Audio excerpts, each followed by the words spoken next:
got this '02 BMW 325.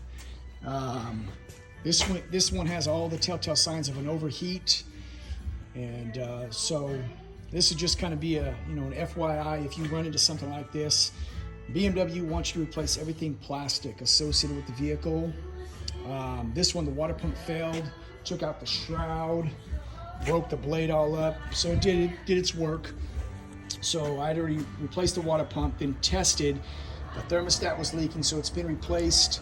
I replaced the reservoir, put a new O-ring on the temperature sensor there at that lower hose. But when you do this, the car would still run, so I block tested it first to make sure that there was no combustion in that cooling system. This is going to be an expensive repair because we pulled the intake manifold. These hoses were just, this was another leak there, just pissing out. So when you replace those, make sure you get them genuine from the dealership. So I've already replaced them. Clean them out real good, the holes. Take a wire brush, clean them real good. I like to cover all my holes. When I pull the intake manifold, I look in all the ports, make sure nothing fell in. And then I cover it up and I'll clean everything before I go back in.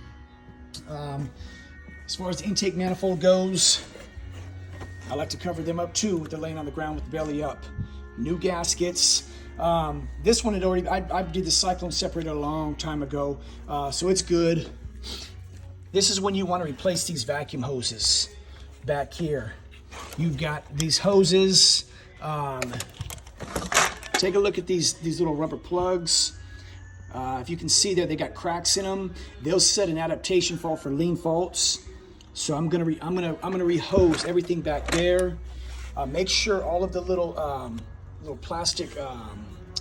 Let's just pull this up.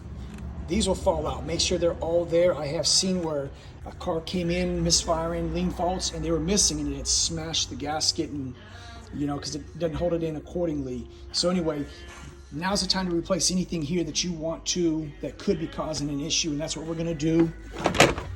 Cover it back up. So I've made all my repairs, and I like to vacuum test the system. So that's about where I like it. I don't pull it all the way to a 25 or 30, but this one's holding vacuum. So the system is closed.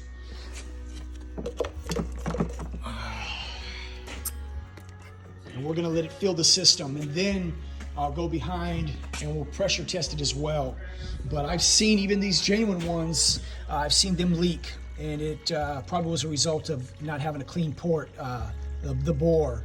But this is not the funnest job. Just take your time, be organized, go in here one time to avoid going back in here, and make all the necessary repairs that you need to while you're here. So again, if you get one of these that's been overheated, do your due diligence.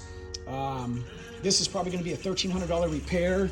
I already told the customer, listen, it seems good. I've done my due diligence, and I think we're good, but I won't know. You give me the green light. Do you want to take that risk? I'll make the repairs. I've given you all the information I can. You make the call. So he said, let's give it a shot. So here we are. So hope that helps somebody who's in this situation before you get into this big of a job, or as you're in here, some of the things to look out for.